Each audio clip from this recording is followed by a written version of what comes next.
Përshëndetje të gjithëve, jemi në podcast, jemi në Radar, do të flasim për ekonominë, pasi ka pasur shumë zhvillime që me fillimin e këtij viti të ri, vitit 2026, për t'i zbuluar të gjitha këto kemi të ftuar një nga ekspertët më të mirë të ekonomisë në Shqipëri, e them pa ndrojë këtë zotin Enrik Ceko. Zoti Ceko, faleminderit shumë që jeni me ne dhe faleminderit që pranuat ftesën. Përshëndetje, kënaqësi. Shiko, unë përgjithësi nuk kam ndonjë çështje këtu me pranimin e këtyre mundësive për të komunikuar me publikun, jo për faktin se unë si Enriko du të komunikoj me publikun, po për faktin që të gjithë specialistët e gjitha fushave nuk kanë asnjë mundësi për të komunikuar me njerëzit vetëm nëpërmjet medias.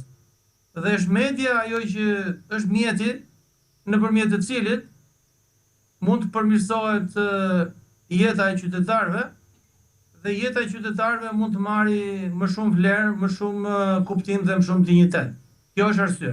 Faleminderit, gjithmonë kënaqësi biseda me ju. Do ta nisim tek ai lajm, tek ai zhvillim që lidhet me ekonominë që ka bërë dhe më së shumti buj, që lidhet pikërisht me fëmijët, me prindrit që përfitojnë nga tatimet, disa pagesa për fëmijët e tyre 9-18 vjeç. Gjitha kategoritë i përfitojnë si qëndron ky ligj, projekt ligj, zbatim që është duke u zhvilluar? Duhet të keni parasysh që të gjithë personat që kanë të ardhura më shumë se 1.2 milion lekë në vit, duhet të plotësojnë deklaratën e të ardhurave personale. 1. Të gjithë personat që kanë të ardhura edhe më pak se 1.2 milion, por që kanë fëmijë 9-18 vjeç, duhet të plotësojnë deklaratën e të ardhurave personale për shkak se përfitojnë 48.000 lekë për fëmijë. Dhe të gjithë ata që kanë të ardhura më pak se 1.2 milion, flas me treja në vit, pra rrogën 100.000 lekë në muaj, treja, të cilët bëjnë shpenzime për shkollimin e fëmijëve, për pagesën e shkollës, për pagesën e kurseve të trajnimit për gjuhë të huaja, për këto teknologji të informacionit, deri në masën 100.000 lekë të reja në vit.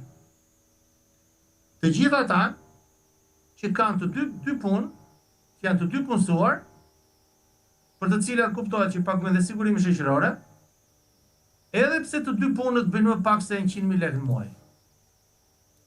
Pra të gjitha këto kategori duhet ta plotësojnë deklaratën individuale vjetore të të ardhurave. Tani në rastin e prindërve që kanë fëmijë 9-18 vjeç dhe që paguajnë edhe 100.000 lekë për arsimin e fëmijëve në arsimin privat, në shkollat private dhe për kurse trajnimi. Si funksionon praktikisht? Deklaratën individuale të të ardhurave personale për efekt të marrjes së kompensimit për fëmijët e plotëson prindi që ka pagën më të madhe. Bashkëshorti që ka pagën më të madhe. Nëse bashkëshortja e ka pagën 96.000 lekë në muaj dhe bashkëshortja e ka pagën 80.000 lekë në muaj, kuptohet që këtë e plotëson bashkëshortja. Nëse bashkëshortja ka pagën 50.000 lekë dhe bashkëshortja ka pagën 40.000 lekë, që me deri në vitin 2025 paga 40.000 lekë ishte paga minimale. Divën për efekt të kompensimit të fëmijëve do e plotësoj babai i fëmijëve. Si bëhet në praktikë? Hapet kompjuteri, laptopi, iPadi, ku diun, te e-Albania. Te e-Albania është një ikon aty që thot e-filling, por mund ta bësh edhe te tatimet e mia direkt, një nga dy opsione. Hyet në portalin e tatimet e mia, me adresën e emailit ose me numrin e identifikimit që ka secilit e dokumenti identifikimit, passwordin dhe hyet në faqe. Për të gjithë ata që nuk kanë account, që nuk kanë profil te Albania, në krahun e majt poshtë është një opsion për ata që duan të futen për herë të parë. Login. Që e quajnë për herë të parë. E shtypin atë butonin, del një faqe, plotësojnë dhënat personale, emër, mbiemër, atësia, adresa e-mailit, vendosin një password, i bëjnë disa pyetje sigurie, për shembull, cili është qyteti ku ka lindur nana, si e ka emrin kafsha jote preferuar, kupton? Se janë gjëra shumë intime këto që nuk lejojnë diku tjetër që të vjedhë profilin. I plotëson këto, krijohet faqja. Si veprohet praktikisht?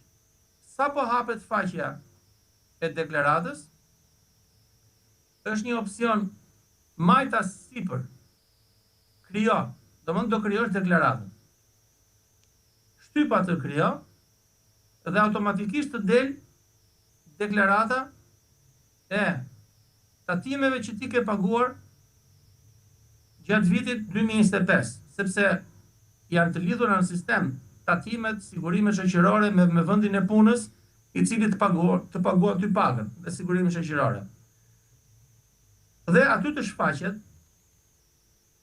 sa ke marrë dhe sa ke paguar si taks.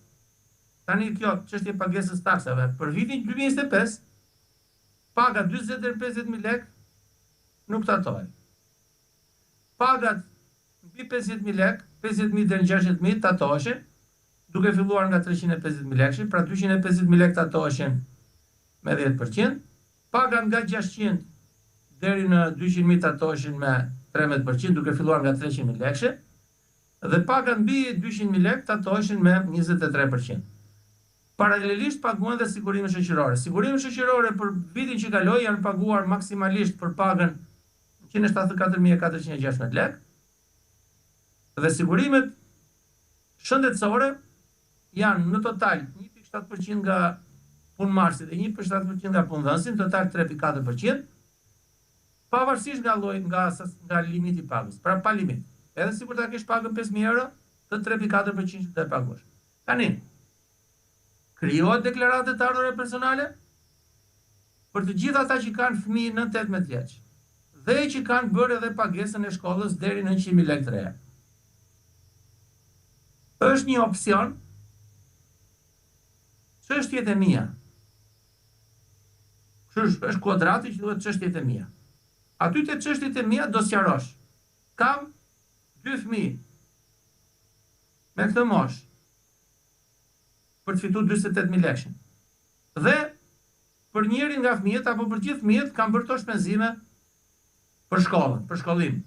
Flas për pagesën e shkollës private dhe për pagesën e kurseve të kualifikimit për gjuhë të huaja dhe për këto teknologjia artificiale, teknologjia e informacionit, inteligjenca artificiale, digitalizimi, ku diun, këto gjëra. Dhe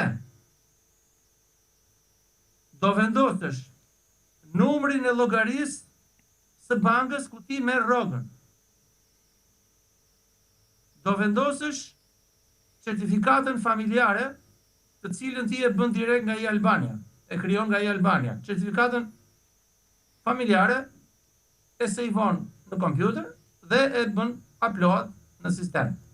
Dhe të skanuara faturat që ke paguar parat për shkollimin e fëmijëve.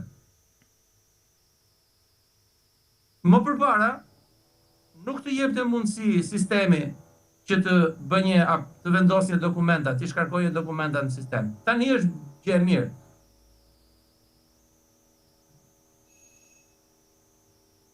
Në fund, pasi ke vendosur gjithë të dhëna në format, krijohet deklarata, dorëzo, printo dhe edhe e ruan aty në kompjuter, ta kesh të duan dokumentat. Nesër pas nesër, vjen të deri dikush nga ato tatimet edhe të kërkon edhe atë faturën origjinale, të kërkon edhe prezencën e fëmijëve, ku diun, në mënyrë që se ata do bëjnë verifikimet e tyre. Deri në 3 muaj, thot rregullorja e drejtorisë përgjithshme tatime, duhet mbash dokumentat mbasi është mbyllur sistemi. Pra nga 31 marsi, prill, maj, qershor, deri në fund qershorit atë dokumenti që ke paguar shkollën e fëmijëve duhet ta kesh në shtëpi origjinal. Sepse aty e ke hedhur të skanuar. Dhe çfarë ndodh? Në qoftë se ju, dikush, ka paguar më shumë tatime se sa shuma e kompensimit për fëmijët, diferenca do t'i kthehet te numri i llogarisë. Kjo është pak a shumë si proces. Tani, sa do përfitoj familja? Mesatarisht do fitojnë nga 5.000 lekë deri 25.000 lekë të reja. 50.000 deri 250.000. Tani shikon, ne ekspertëve nuk është e mirë të përdorim atë lekun e vjetër, por meqense është rasti që edhe për njerëzit që ndoshta nuk janë familjar apo akoma janë me atë të vjetrën, po e bëj një përjashtim dhe e përdora edhe atë pjesën e lekut të vjetër. Pra kjo është situata. Lekët, nëse keni për të marrë lekë, të dashur shikues, lekët do ju kthehen mbrapsht te numri i llogarisë që keni në bank, aty ku merrni rrogën. Normal do ju vijë një njoftim në mesazh në celular që kaq para kaluan te numri i llogarisë për efekt kompensimit për fëmijët. Kështu funksionon. Një sqarim shumë i hollësishëm, po ashtu një zhvillim tjetër, po ashtu i rëndësishëm, zoti Ceko, ka të bëjë dhe me rritjen e pagës minimale nga 40.000 lekë ka shkuar në 50.000 lekë në muaj. Ju e Cekët paksa, a do përfitojnë shumë persona nga kjo, si do funksionojë kjo skem? Shikon. Për pagat, po vërtet paga minimale nga 40.000 është për 50.000. Por është rritur edhe pragu i pagës maksimale për pagimin e sigurimit shoqëror. Pra paga maksimale për pagimin e sigurimit shoqëror nuk është më 176.416, po është shtuar me 10.000 lekë, kështu që është 186.416. Të marrim shembullin e atij që e ka rrogën 50.000 lekë. Ata që e ka rrogën fiks 50.000 lekë nuk do paguajnë as tatim, por do paguajnë sigurime shoqërore dhe shëndetësore, që i bie diku te 4.400 lekë total. Sepse është 9% e sigurime shoqërore paguan personi që është në punë dhe 15.4% i paguan personi që t'i jep ty punën, punëdhënësi. Dhe do paguhet 1.7 sigurime shoqërore, 1.7 sigurime shëndetësore. Këto bëjnë 4.400 lekë për atë që e ka rrogën 50.000 lekë. Pra në dorë do marrësh 45.600 lekë. 46.000 lekë. Tani, kujdes, se është punë 1 lekë, për 1 lekë luhet. Nëse e ke rrogën 50.000 lekë, do paguash vetëm sigurime shoqërore. Nëse e ke rrogën 50.000 e 1 lekë, do paguash edhe sigurime shoqërore dhe shëndetësore, po do paguash edhe tatimin mbitar dhe personale, që është 13%. 13% e 50.000. Pra për 1 lekë. Pra, e marrim shembull kështu, zoti Ceko. Një person i cili ka rrogën të deklaruar në shtet 40.000 lekë, po për shkak të vjetërsisë, atij i shkon 500 me të vjetra, 500 e ca mijë lekë ose 50 e ca mijë lekë. E përfiton këtë? Po pra, i shkon paga minimale, i shkon 50. E ka akoma 50 për shkak të vjetërsisë. Për shkak të vjetërsisë. Për vjetërsi është çështje tjetër. Nga 50-a do llogaritet vjetërsia, jo nga 40-a. Qartë. Ka njerëz që edhe përveç vjetërsisë kanë edhe që punojnë në punë që quhen punë të vështira. I shtohet edhe paga për vështirësinë në punë. Tani, me që hapën një çështje shumë kështu. Ka njerëz që te vendi i punës punojnë me rrogë dhe nganjëherë bëjnë edhe punë plus. Për këtë punën plus, ose paguhen me oshtesë, ose paguhen me kontratë shërbimi. Kontrata e shërbimit tatohet 15%. Rekomandoj që më mirë të mos paguhen me kontratë shërbimi për orë shtesë që bëjnë, po të paguhen, siç e thot ligji, nëse punojnë të premte dhe të shtunë me 1.5, llogaritet e 1.5 ora e punës, ose ditën e diel paguhet me 2. Pra, nëse ke ditën e punës, nëse ke orën e punës 5.000 lekë, ditën e diel ke punu 1 orë, për atë orë ke 1.000 lekë. Nuk e ke 500 lekë, ha? Nëse ke orën e punës 500 lekë dhe ke punuar të premte mbas orës 5 edhe shtunën, do marrësh 750 lekë për çdo orë pune. Pse? Dhe duhet futur në pagë. Pse? Sepse nëse kjo futet në pagë, për këtë pagë do paguash sigurime shoqërore. Dhe kur të dalësh në pension, pensioni do të dalë më i lartë. Nëse ti punon me kontratë shërbimi, ato nuk të quhen vite, nuk quhen vjetërsi pune dhe nuk quhet pagë për efekt të llogaritjes për sigurime shoqërore. Kështu që me shumë kujdes. Jo me kontratë shërbimi. Kur punoni për te orëve te vendi i punës ku merrni rrogën. Kur punoni në vend tjetër, po mund ta bëni edhe me kontratë shërbimi, është çështja juaj, është zgjedhja juaj. Pra, me ndryshimet e reja, pagat, duke filluar nga paga 50.001 lekë, do të atohen me 13% për tatimin mbi të ardhurat personale. Sigurime shoqërore, ashtu siç e tham, 9% ju, 15.4% ai që t'i jep ty punën, sigurime shëndetësore 1.7 ju, 1.7 ai që t'i jep ty punën. Total është 27.4%, diçka aty. Me kujdes. Pagat që janë të larta, për shembull nga paga maksimale për cilën paguhet sigurime shoqërore nga 176.416 vajt 186.416. Llogaritja e sigurimeve shoqërore 24% që ke 9 ti edhe 15 ai që të ka dhënë punën, do llogaritet mbi 186.416, jo mbi 176.416. Kështu që vetëm për shkak të kësaj, paga neto për ata që i kanë pagat e larta do të jetë më ulët. Pra me këtë ndryshim fitojnë ata që i kanë pagën e ulët. Në pagë neto. Tjetër paga bruto, paga neto është ajo që e merr ti fizikisht, kaq, shuma që të kalon ty në bankë. Pra pagat e ulta deri te paga diku te 70.000, 75.000 lekë muaj, do fitojnë, do marrin më shumë, kurse pagat që janë të larta, sidomos pagat që fillojnë nga 120.000, 130.000 e sipër, pag neto do marrin më pak. Tani unë i bëj thirrje që të gjithë të këtyre punëdhënësve, edhe punëmarrësve, të ulen tavolinë, të binë dakord, në mënyrë që ne që jemi në punë, të mos penalizohemi, si ne që i kena ata që i kanë rrogat e larta, mos penalizohen nga ky ndryshim në çështjen për të cilën diskutojmë, sepse kjo do të bënte, domethënë do ishte një sifar goditje për shtresën e mesme, edhe do bënte edhe një dëm të madh edhe në treg, sepse do reduktoj konsumi. Ne jemi shoqëri konsumi, nuk jemi ekonomi prodhimi. Që të prodhonim edhe po thoshim, hajde mos ka problem se po prodhojmë edhe po fitojmë. Po rriten rroga për shkak të prodhimit. Jo. Kompanitë shqiptare kanë shumë vështirë të rrisin pagat sot. Sepse ka produktivitet të ulur. Edhe plus që edhe ekonomia është çik në ngërç, sidomos mbas vitit të ri, shitjet bien. Qartë. Kjo është pak a shumë. Zoti Ceko, kemi edhe një tjetër zhvillim që ka të bëjë me rritjen e pensioneve. Kush përfiton nga kjo? A është e njëjtë për pensionet e qytetit dhe pensionet e zonave rurale? Pra zonat urbane dhe zonat rurale, si po bëhet kjo ndarje? Po, shumë e drejtë. Pensionet që janë më të larta se 40.000 lekë nuk përfitojnë asgjë. Pensionet që janë pensione të plota urbane. Çfarë do thotë pensioni plot urban?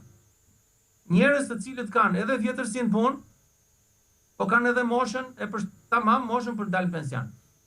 Tani se sa është vjetërsia në punë, sa është mosha, ndryshon sipas personit. Është individuale, këtë llogarit ai punojnë si siguri shoqërore. Pra këta marrin 18.000 lekë, 1.800 lekë çdo muaj, për gjatë gjithë vitit 2026. Personat që banojnë në zonat urbane, por që kanë pension të pjetshëm. Çfarë është pensioni i pjetshëm? Njerëz të cilët nuk kanë as vjetërsinë punë dhe as moshën për dalë pension, kanë dalë më përpara. Po nuk kanë edhe vitet e punës. Pra, nëse duhen për shembull në 39 vite e 6 muaj, ky ka 35, ka 25. Këta janë me pension të pjetshëm. Këta marrin 800 lekë. 8.000 vjetra në muaj. pensionet e fshatit, zakonisht pensionet e fshatit vërtiten diku aty te 10.000 lekëshit e 11.000 lekëshit. Këta përfitojnë 1.000 lek në muaj, 10.000 lek, 1.000 lek në muaj. Personat që kanë pension familjar, që është pensioni familjar? Ata që për arsye të ndryshme kanë edhe në ngarkim një person në familje, 2 persona që nuk kanë pension plot, që nuk kanë punuar në njerë, këta marrin 600 lek muaj. Dhe personat që janë të paaft për punë, paaftësie përkohshme dhe paaftësie pjesme për punë, do marrin 700 lek në muaj. 7.000 lek në muaj. Për vitin 2026. Për vitin 2027 kjo gjë do shumëzohet me 2. Pra ata që merrin 18 do marrin 36, ata që merrin 8 do marrin 16, ata që merrin 10 do marrin 20, ata që marrin 6 do marrin 12, ata që marrin 7 do marrin 14. Faktën kështu thot ligji. Tani pyetja juaj mund të jetë a do ketë bonus këtë vit apo jo? Se domethënë është deklaruar sikur është bonusi që është përndar gjatë muajve. Dhe u bë pjesë e pensionit. Për mua është shumë mirë që u bë pjesë e pensionit, sepse nëse nesër pas nesër do rritet pensioni me 10%, do rritet pensioni total bashkë me këto shtesat që janë bërë. Po mos ishin bërë këto shtesa dhe të rritej pensioni 10%, nuk do rritet pensioni aq shumë. Pra, nëse një person e ka pensionin 24.000 lekë, të plot, supozojmë se ka të plot, edhe merr 1.800 lekë tani çdo muaj, edhe i vajti 25.800.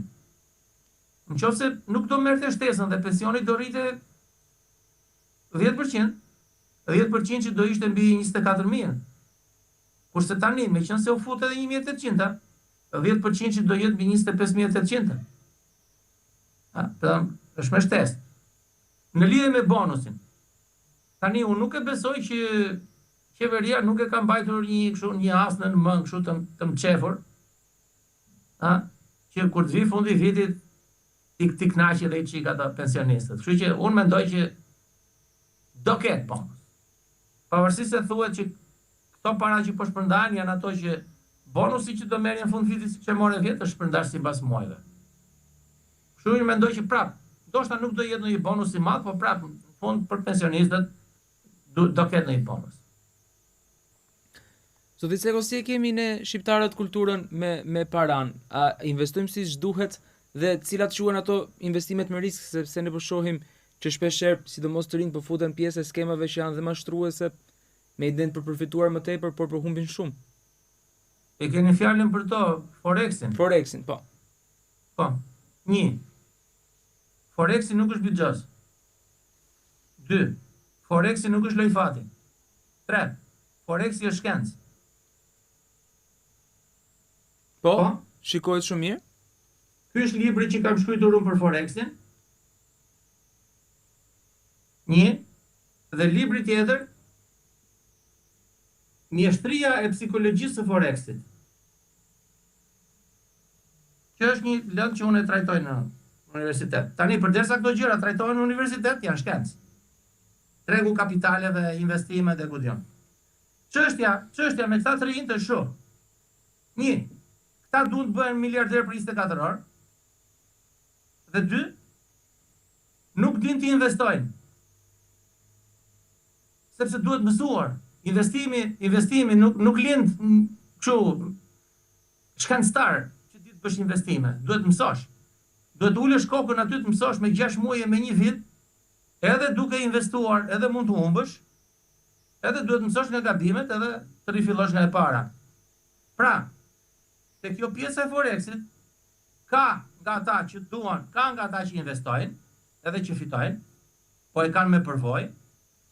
Ka nga ata që duan të investojnë, edhe regjistrohen të këto platformat serioze, se ka dhe nga to platformat si shtatju që janë kështu falso, fiktive, regjistrohen të platformat serioze, e marrin shtruar, mësojnë nga gabimet, dhe kthehen në investitor.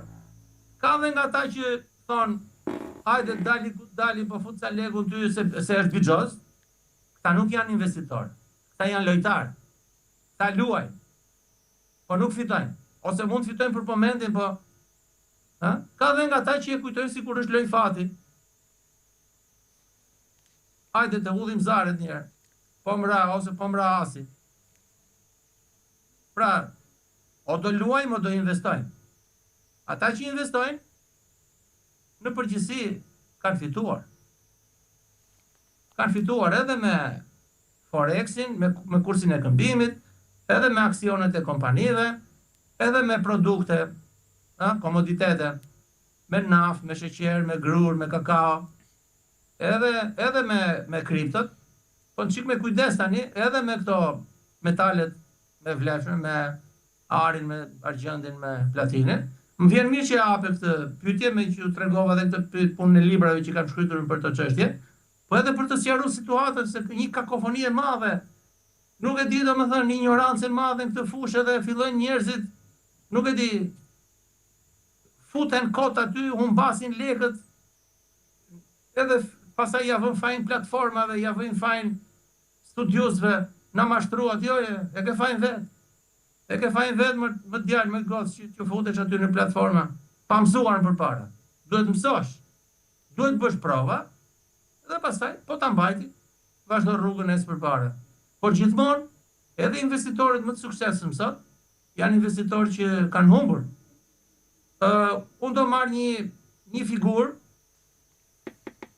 të historisë botërore të Forexit, që ne këtu në Shqipëri edhe kështu e lakojmë nga të gjitha variantet e mundshme personazhin. E kanë fjalën për George Soros.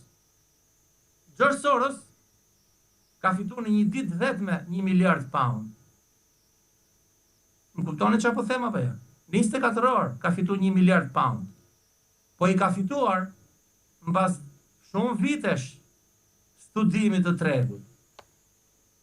I ka fituar mbas shumë vitesh kërkimi dhe edhe humbjesh, edhe dështimesh. Ka shumë në botë që janë sot fitimtarë.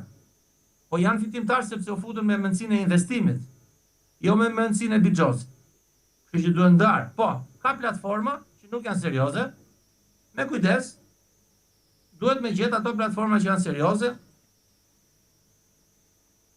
të cilat të mbështesin, të ndihmojnë, të trajnojnë, të japin mundësinë e investimit, po me ato mund fitosh.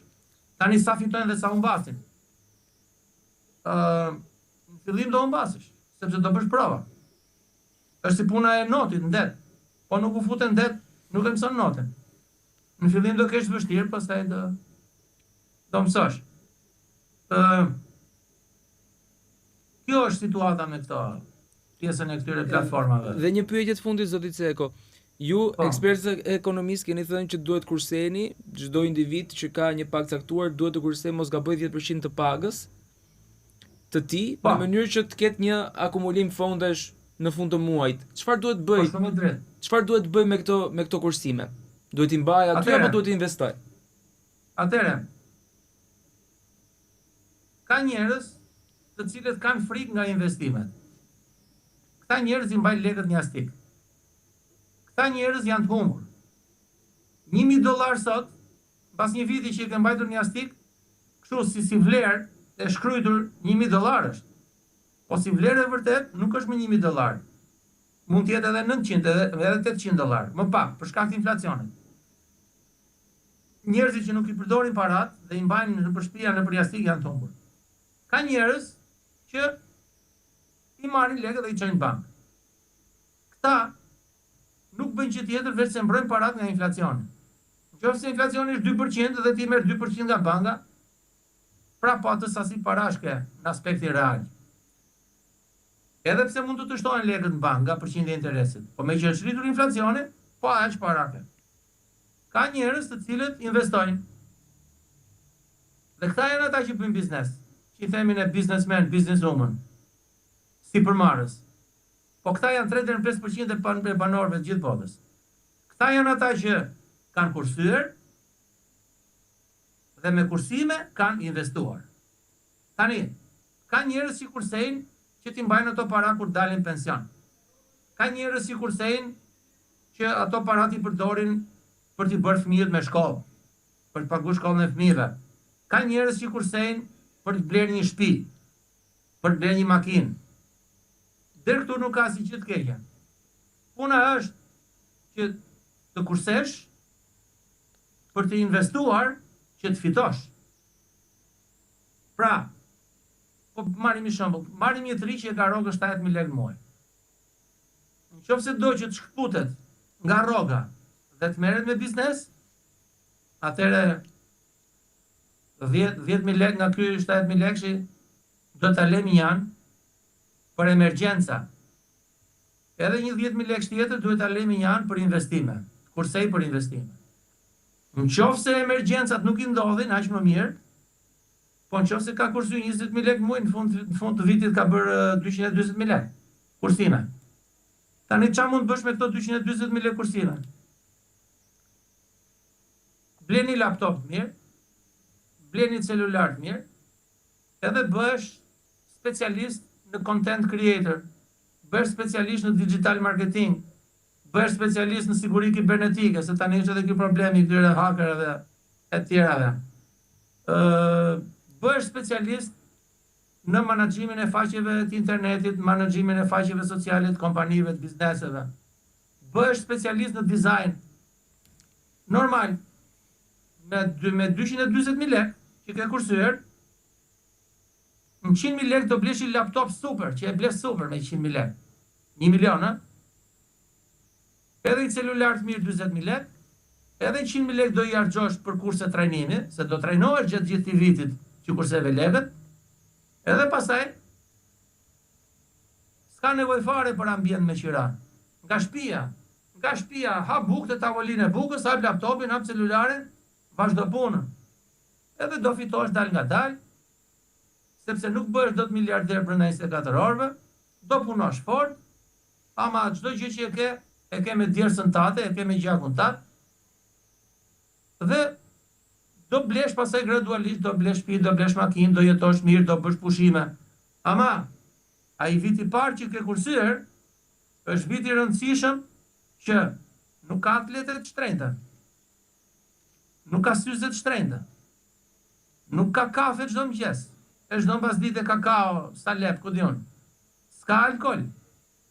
Se këta janë edhe çik kështu të shtrenjtë, nuk merren me raki me konjak, merren me whisky. Kjo është. Do t'i vësh fre vetes. Do i thosh vetes tani prit. Pse me rrog? Nuk jetohet. Është dikush që thotë nuk jetohet me rrog gjithmonë, ashtu është.